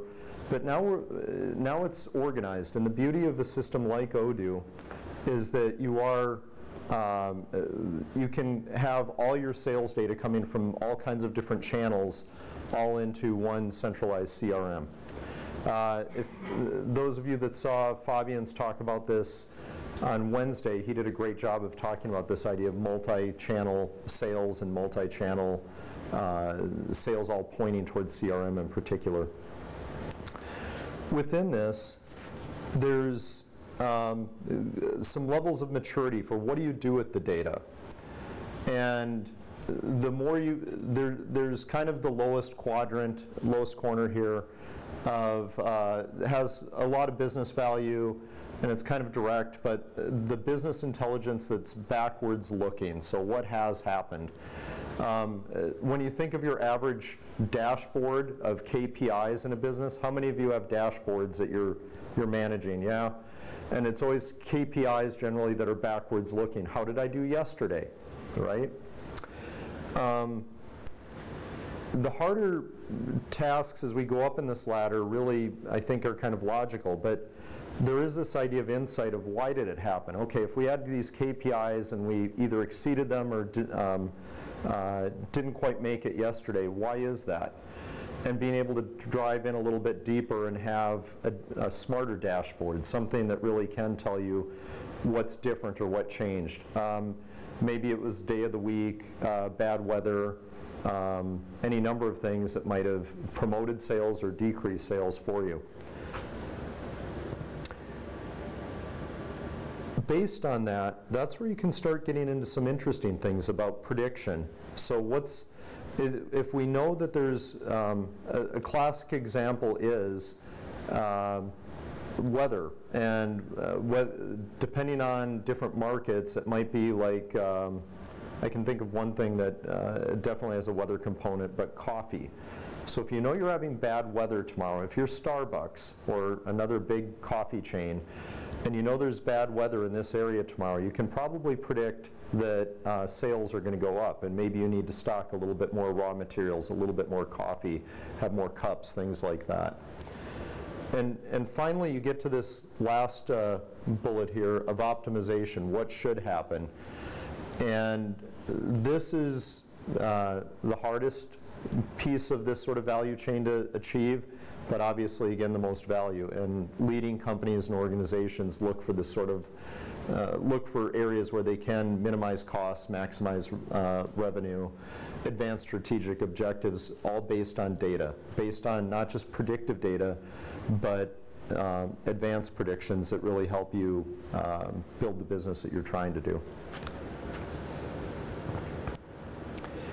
So I have some specific examples I'm going to talk about here where we've managed to get a little bit further up this chain into some actual prediction. So the company I'm going to talk about is a large electronics manufacturer in Southern California. They've been a customer of ours for a number of years. And they have a very targeted demographic. They know who their buyers are, and we'll get into that.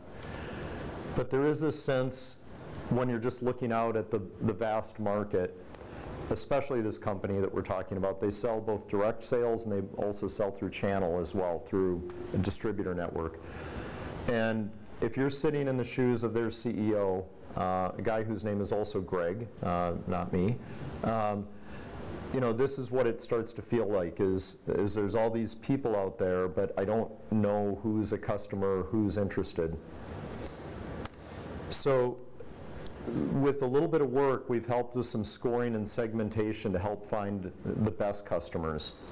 And those are the customers he already has. We can do some sort of scoring of this person's a repeat buyer. They like our products and they want to buy more. Why don't we cater to them? Why don't we market to them and give them something special when we have new products that are starting to roll out?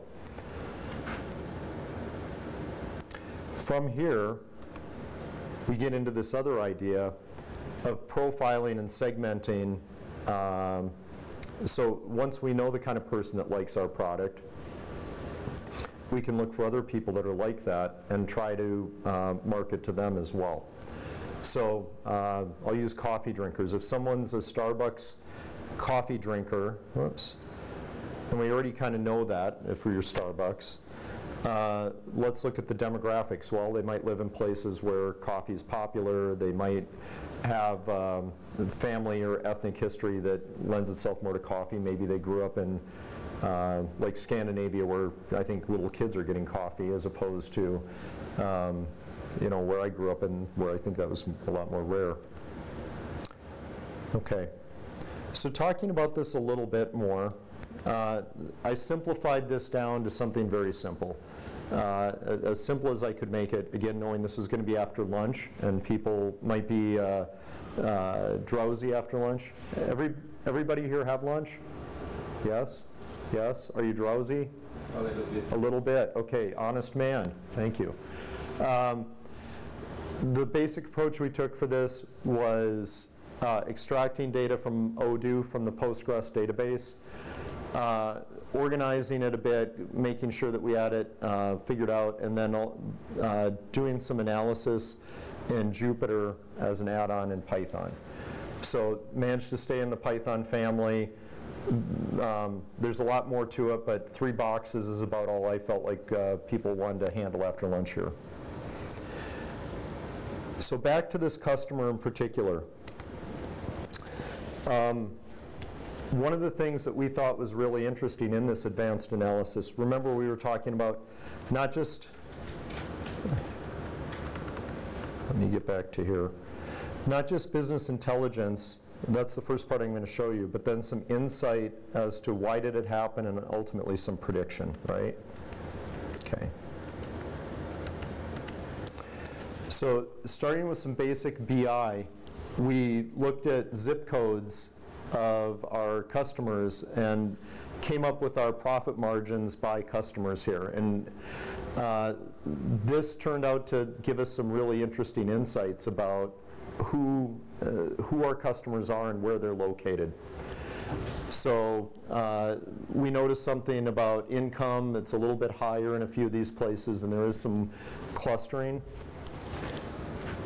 We can get into more about the demographics for those areas too, what they all have in common. And I'll just tell you that it's young men. That's the part I didn't put on this slide, but it's young men are the purchasers of this product generally. Then we went into some mapping using this. So we plotted on this map. Where our vendors were, and we did this in GeoPandas with Python.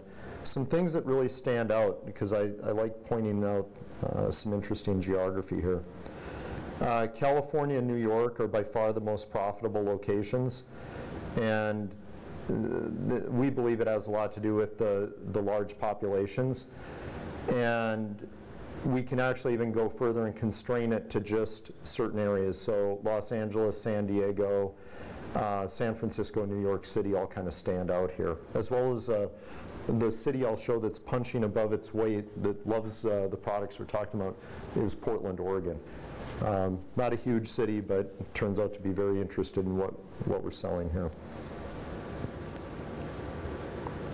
So this is BI. Now let's get into some predictive analysis here.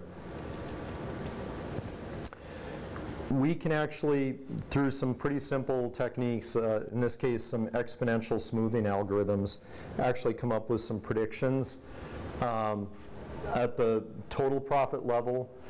And from here we can evaluate over a time sequence what, based on previous profits, what we think we can do going forward with an upper bound and lower bound of confidence. Anybody here a statistics nerd? My friends from World Bank, you got to be statistics people. No? Yes? Okay. One interesting thing is you do notice the divergence, the wider range of confidence the further you go out. That's kind of a natural side effect of the type of analysis we're doing. We have less confidence in something that's further out, right? Okay. We can do this to drill into specific products even. So this is one of the products of my customer, and it turns out to be one of their, it turns out to be their most profitable product, one that they sell all over the world, and happily so. It has a lot of happy customers, but you'll notice as well, we can drive in and we have a much narrower confidence range here because we have more data and more to go with it. Thank you. So that gives you an idea of some of the predictive analysis that we can do. Let's go a little bit further. We can actually do some forecasting based on seasonality and sales growth and make guesses on what we think new products and services might be as well. So these are actually fictional products with some characteristics that we've determined that we think the market wants. And based on this, we're doing some predictive sales and profit analysis with the data we already have from existing products. There's another step to this. Anybody here from a manufacturing background of some sort? One, okay.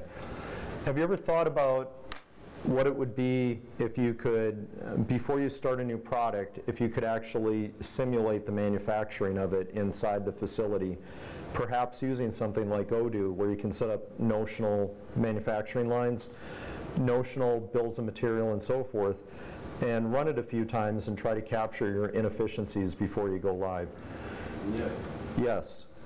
That turns out to be a powerful tool that not many people know about. And so, but from there, that's where you can also start doing some predictions for, okay, I know what it costs to make in my simulated environment. I have some predictions for profitability. And you can weed out bad decisions and make more good decisions about products and sales going forward. Okay. Questions? Again, kind of knowing time frame and everything, trying to keep it to a reasonable amount of time after lunch. What? Yes, sir. So you mentioned, if you step back a couple of slides, please, a couple more, the first stages. Okay, let me go back to this. Yes. So business intelligence is what's actually there. And then in the insights, what kind of drivers are you looking for in order Sure. to find out? And then especially, how can you add drivers? For product sales analysis like what we're doing, the types of insights I would immediately go to would be things like starting with some demographics, age, gender, maybe national origins.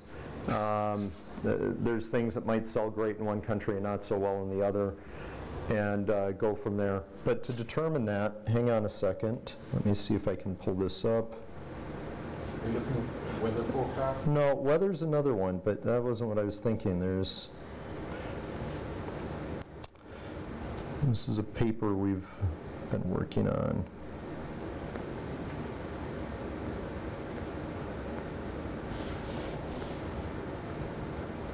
This is what this is what I was looking for. So there's some regression models out there that will actually, this is what I was looking for. The k-means clustering will help you. Oh, why isn't that on? Let me get it over there. Okay. By using k-means clustering, you can actually start to figure out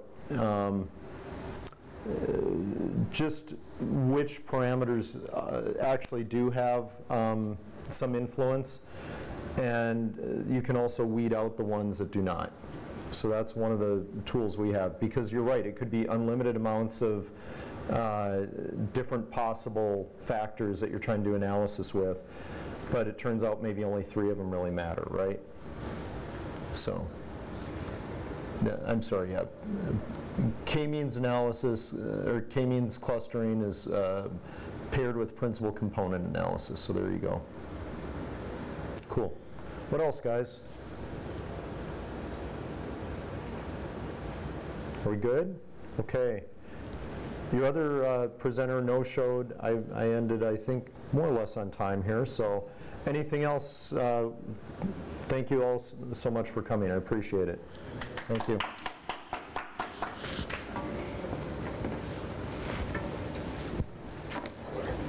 Okay, that's not staying up.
Hello everyone, thank you to be there for this last slot, so one of the last talks of this Odoo Experience 2019. So my name is Thibaut Roberti. I will talk today about SMS integrations, so SMS notifications. So first of all, do you know today the reading rate of the SMS? Any idea? A number? 83. 83? 86? No. So the reading rate of the SMS is really high. It's 95%. An idea about emails today? If you send some marketing emails? 20% only. Okay? So that means today you really need, if you want to get information and to communicate with your clients, customer, just use SMS. Another interesting number is, of course, the fact that customers are happy to receive SMS. So the rate is 80% are interested to receive an SMS and notification by SMS. So I will start this presentation now with some use cases. And afterwards, I will just go through the portal to show you how you can buy credits, how you can manage them, and we will end with the 5 main questions. So, first of all, contact lead opportunity. So it was already in V12, this one, but it's really, really interesting. For example, you have to go today to a meeting in Brussels, okay? And of course, you go to Brussels, you are in the traffic jam. You see that you will be 30 minutes late, and you can't contact your customers or opportunity if he's still not a customer, because you don't have his number in your phone. Logical. But what is really interesting with Odoo, just open your app and send him an SMS. So you can just go over there on a contact or on an opportunity, and you click here on the little envelope. Okay, so that's really interesting, of course. But you arrive in Brussels, and in fact, your opportunity wasn't there. You forgot the meeting. Okay, so you just lost 1 hour in your car for nothing. So next time, what you're gonna do is just put a remind meeting by SMS on all your meetings. So you can choose when you want to contact them, 1 hour, 2 hours before, even the day. And they will receive a little SMS, okay, event reminder, monthly sales meeting on, and they will never miss up a new meeting with you. Okay, so another interesting integration for SMS is, of course, subscriptions alerts. Today, everything is on customer experience. You know, it's difficult to make better than the others, but the only way that you can show that you will be better than the others is a customer experience. Your customer should say, okay, this company is the best one. So you have to communicate a lot, okay? And SMS are a really good way to do it. About subscriptions, of course, you will be able to send a payment reminder, not the funniest one, but it's an easy way to just say, hey, you just forgot to pay. We will not stop your subscription right now, but you will have 5 days to pay your bill, for example. Or just also to sell a new subscription. So if right now the subscription ends in 3 days, you send a little SMS, oh, don't forget to renew your subscription. So here is an example of the payment reminder. It's really easy. I will show you afterwards. In a few clicks, you will set up your reminders. So, of course, same as for subscriptions, but here for events, a really good way to communicate when you create an event, to create all an atmosphere around your event is to communicate with, of course, the attendees. So you can set up an SMS alert on registration. So Fabien did it normally last week. So all attendees received an SMS, and that's a really good way to just give a really good atmosphere to everyone that will arrive and that will attend your meeting, your event, sorry. So I will show you maybe right now on an event. It's really easy.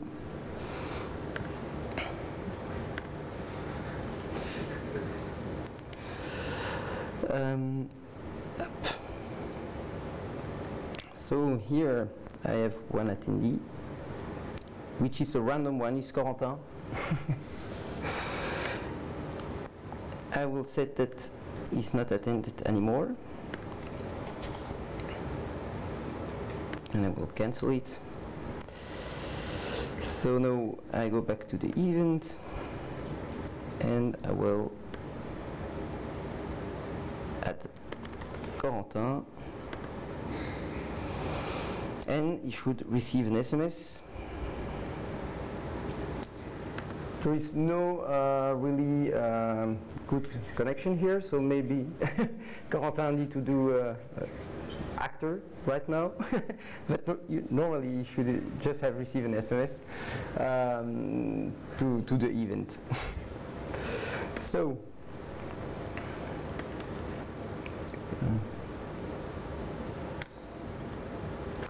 for delivery orders, we also integrated their SMS integrations. So of course, when you will ship, when your product is ready to ship, you will send an SMS to all of your customers. We put it even by default. So now in Vue 13, everyone that will have inventory will have the SMS notification set up. Of course, I think today most of the companies that are deliveries companies are using SMS to prevent that they will arrive, and it's really interesting to do it now with Odoo 2. So that kind of SMS. So that's all the standard SMS templates that are in Odoo. I will show you afterwards that you can create your own, of course. In accounting, so in Belgium, of course, you have when an invoice is not paid, you can first of all send an email reminder, a second one, and at the end you have to create a mise en demeure. It's not a really good way to contact and to have some communication with your clients. It's not a funny one. That's why maybe sometimes just a little SMS reminder, oh, you forgot to pay us. It's way better to communicate this way than just send an email reminder, which is more formal.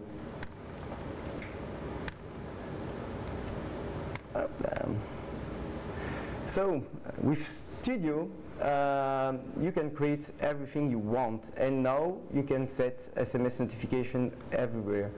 So just be creative.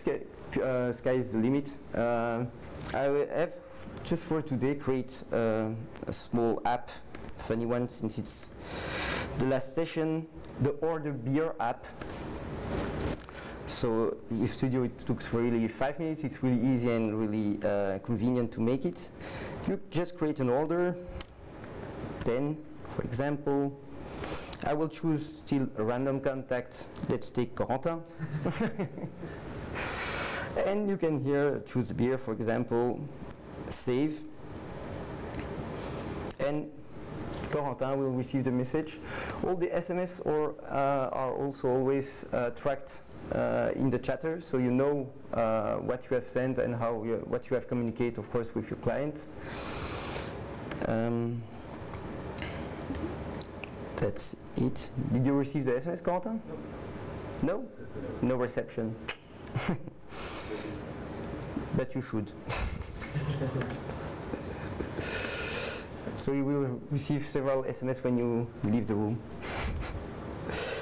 So that's the SMS that Corentin will receive just after. So here it's really important. I do not know in which business you are. For an example, printing cards. Printing cards. So Of course, for you, it will be interesting to say when a command is ready, for example, to your client, and you will be able to set here up a little SMS, okay, your delivery order is ready. It's way convenient than just sending mails or calls and so on. So let's go to the EAP portal. To activate it, it's really important. You have to, first of all, send a first SMS. So I have to show you maybe on contacts. If you go to random contacts, let's say Corentin. Here you can click on the SMS icon, and here you will send a first SMS. It will of course not work, but you will be resent on the EAP portal to buy your credits. Here I already activated it, so I will go directly on the EAP portal. So here you will be able to, of course, buy new credits. You will have also a look on which SMS you already sent it. I have no data, of course, but here you will be able to check all the SMS you have sent.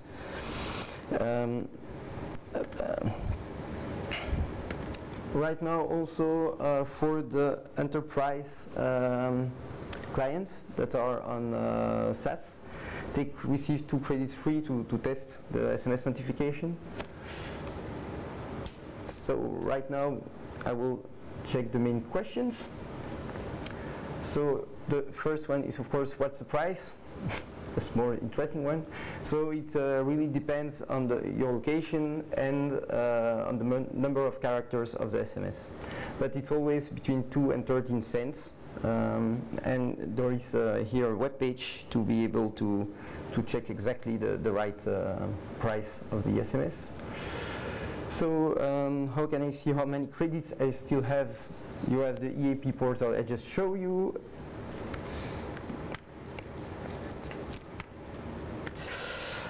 Is it only prepaid or may I have subscriptions? No, it's only prepaid, so that's really important. But with, to give an idea, with €100 you have already 5,000 SMS.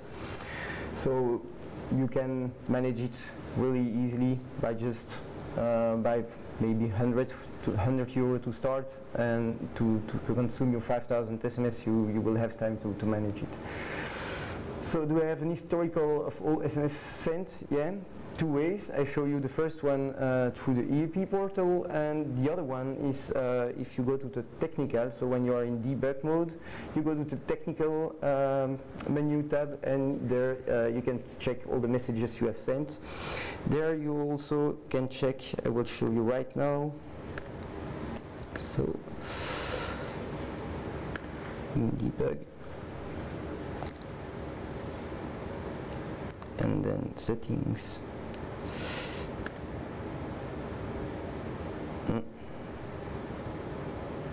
Here we are. Okay. Yeah. Okay.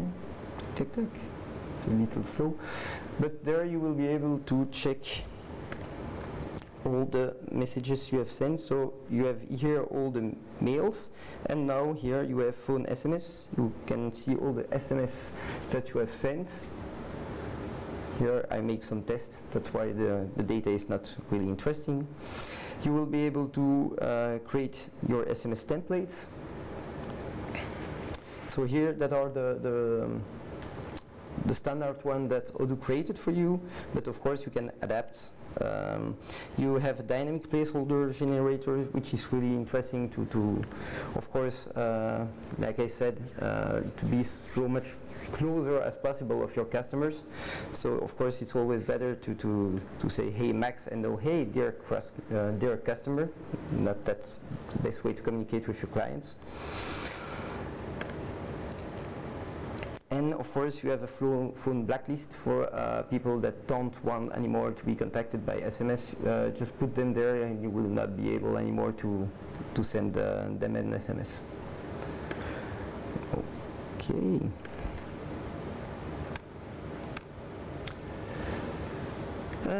Could we choose the number used to send SMS, and is it possible to answer? So possible for customer to answer to the SMS? The answer is no, because we use the same server to send all the SMS, so it's sent by the number 8810. But of course, in your SMS, if you want to make possible to your client to answer, it's just easy to just set there a number. So just set in your SMS template, answer on, and they will be able to answer you back. So that's it for this talk. So are there some questions? No. Thank you very much.